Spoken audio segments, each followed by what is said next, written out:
Shalom, back with part 3. Let's continue here. All right. Let's jump to Isaiah.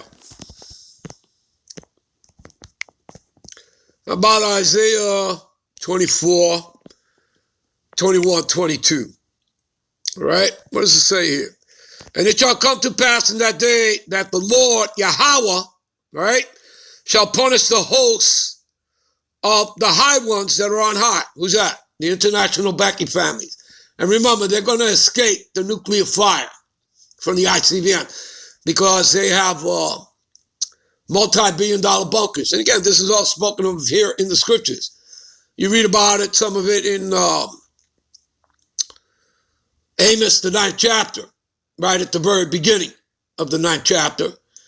You read about that, and you read some over in Revelations, all right?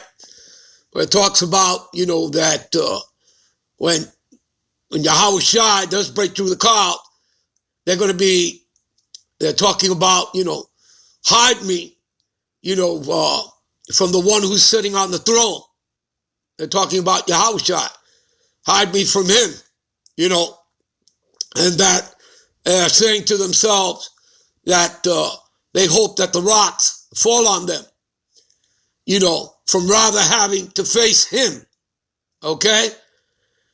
All right, so that's spoken of in Revelations. All right, give me a minute. Yeah, as I said, that's in Revelation 6 and 16. And basically what it says there, and I'll start at verse 15. And the kings of the earth, and the great men, and the rich men, and the chief captains, and the mighty men, and every bondman, and every free man, hid themselves in the dens and in the rocks of the mountains, and said to the mountains and the rocks, fall on us and hide us from the face of him who is Yahweh Shai the Mashiach, right, that sitteth on the throne, and from the wrath of the Lamb, right, Yahweh Shai. For the great day of his wrath is come, and who shall be able to stand, right? All right, so anyway, let's continue here. All right, so, and it shall come to pass that in that day that the Lord Yahweh shall punish the hosts of the high ones that are on high. Again, the international backing families, and I just finished explaining why they're going to survive the nuclear fire, all right, and the concentrated laser fire from the chariot, because they're going to be in their multi-billion-dollar bunkers, all right? And they're the what? They're going to be the first ones going into captivity. That's the way the Lord has it set up, all right? And the kings of the earth, upon the earth. Who are the kings? It's talking about their puppet world leaders, all right? Your president, your prime ministers, all right? Especially after World War II, they were busy setting up this system that you've been living under, this anti-Messiah system, all right? So that they can bring about their new world order, all right? Or as they're calling it now, the Great Reset, all right? So that they can bring in the MOB, the mark of the beast, all right? So they can bring in that chip, all right, to chip everybody, all right? And they shall be gathered together as prisoners are gathered together in the pit. What's another word for pit? Dungeon. And shall be shut up in the prison, and after many days shall they be visited. Now, does this sound like they're coming into the kingdom to share the kingdom with us? No, they're not. All right, first of all, the Israelites are going to be immortal. We're going to have the immortal bodies, the extraterrestrial bodies. We, by our birthright, okay, we're going to what? By our birthright, the other nations have to bow down to us. Okay, you read this, Genesis, the 27th chapter, right? Verse 28 and 29, which tells you that even Esau, Edom, right? Thy brethren, his brother, thy mother's son, and the other nations, they have to bow down to us. You understand? That is our birthright. Okay? And remember that this is the everlasting kingdom. This will not be left to other people. This isn't the temporary kingdom.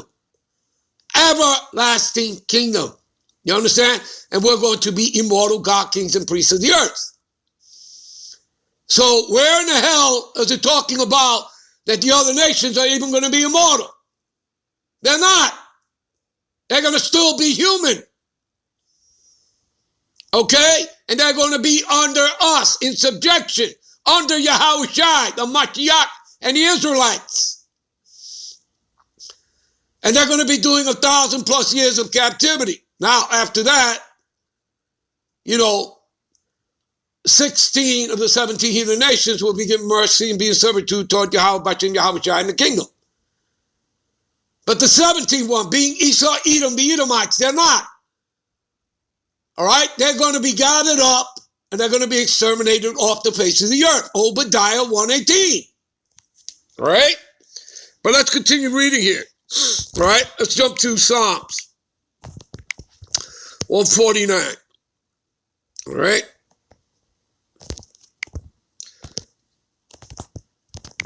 Psalms 149. We'll start at verse 5. All right? Okay. We'll start at verse 4. For the Lord Yahweh taketh pleasure in his people. He will beautify the meek with salvation. All right? Again, the meek, the poor, the just, all right? The righteous, the saint, they are the Israelites. And you read that in Psalms 148:14, all right? And basically it's all throughout the scriptures, people, all right? All right, so let the saints be joyful in glory. Let them sing aloud upon their bed. Let the high praises of the God power, all right, of Yahweh, Bachim, Yahushua, be in their mouth, and a two-edged sword in their hand. Let's find out for what? To execute vengeance upon the heathen and punishment upon the people. All right? To bind their kings with chains and their nobles with feathers of iron. You see that? But these people want to tell you that they're going to share some type of rulership with us in the kingdom? No, they're not. Did they share their kingdom with us? No, they did not. Okay?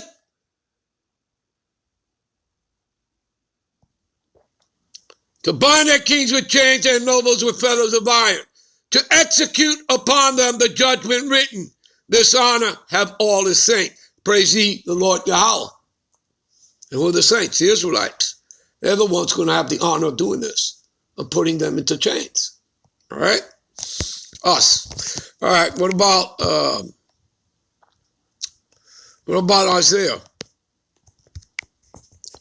14? 1 and 2.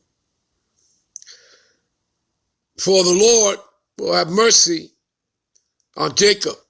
And again, you read about that in Amos 9 and 8. All right? Let's jump over there. Come right back. Amos 9 and 8. Behold, the eyes of the Lord, God power, are upon the sinful kingdom, which is who? America, Babylon the Great. And I will destroy it off the face of the earth. That's music to my ears. I love hearing that. Saving that I will not utterly destroy the house of Jacob. See that? He's not utterly going to destroy. Only 2/3 of Israelites are going to be destroyed. Okay? But a 1/3 he shall bring through the fire. Again, you read this, Zechariah 13:8. Will tell you about 2/3 being cut off and die on this side. And then the next verse, Zechariah 13 and 9, will tell you that he will bring that 1/3 through the fire. All right? Through the tribulation. Okay? And refine them as gold is refined. All right? All right. So we get back over here to Isaiah. So you see, he's not going to destroy Israel completely, right? For I will have mercy on Jacob, and I will yet choose Israel. See? All right? The 12 tribes, okay? But the elect of the 12 tribes. All right? And set them in their own land. What's our own land? Israel. All right? And the strangers shall be joined to them. The strangers are the Israelite foreigners. Okay? Again, we were scattered into all nations. And we have Israelites that are going to look like those other nations and speak in that nation's tongue. Okay? And again, we read about this in Revelations 7 and 9. In that great multitude. All right? Of kindreds and tongues. You understand? All right? And that great multitude would also include women and children. All right? So anyway, and they shall cleave unto the house of Jacob. All right? And the people shall take them and bring them to their place. And the house of Israel shall possess them in the land of the Lord Yahweh for servants and handmaids. Who shall we have as servants and handmaids? Well, let's find out. And they shall take them captives, whose captives they were. The other nations, right? Psalms 83, the adversaries of the Heavenly Father and His Son and of the Israelites, starting with the tabernacles of Edom. And they shall rule over their oppressors. What about back to Revelations 2:26? And he that overcometh and keepeth my works unto the end, to him will I give power over the nations. What is that? Rulership. Rulership, power over the kingdoms, over the other nations. They're going to be in captivity. All right? And ye shall rule them with a rod of iron. As the vessels of a potter shall they be broken to shivers, even as I received of my Father. Let's back it up. Psalms 2:8. Ask of me, and I shall give thee the heathen for thy inheritance, and the uttermost part of the earth for thy possession. Thou shalt break them with a rod of iron, and thou shalt dash them to pieces like a potter's vessel. Be wise, therefore, O ye kings. Again, you're going to be the immortal God, kings and priests of the earth. All right? Be instructed, ye judges of the earth. That's right. Well, know ye not that ye shall judge the angels as well? Do you understand that, people? All right? You know, I believe the point has been made clearly that the other nations, no one has said that they're not going to be in the kingdom, but they have nothing. The kingdom is not shared with them. Okay? We're going to be sitting in the power seat. This is the kingdom of Yahushua and the Israelites who are co-heirs to the kingdom. We read that in Romans 8:17. All right? So I think it's clear. Let's further put a stamp on this. All right? Back to Isaiah 14:21-22. Prepare slaughter for his children. Talking about the Edomites. All right? For the iniquity of their fathers. You see that? Now, you go into a store with your father, all right, but your father leaves and you're still in the store. Well, you're left to pay the bill, right? You got to pay that bill, right? Yes or no? Yeah, you got to pay that bill. All right. They do not rise nor possess the lands, right? Because they got the lands, they got everything, right? They stole our lands, they stole our wealth and resources, everything, right? Well, again, they are bankers, right? So they've been keeping it warm for us. Again, everything gets translated over to the new rulers, so it's not going anywhere. All that comes back to the Israelites. All those gold bullion bars and silver and all that and the land and all that comes back to us, okay? All of it, all right? Again, you know, the kingdom is translated from one people to another. All right? For unrighteous dealings, injuries, and riches got by the sea, the kingdom is translated from one people to another. What else does the prophecy say? Esau is the end of the world. He's the end of the age. Okay? All right, we'll be right back with part 4. Shalom.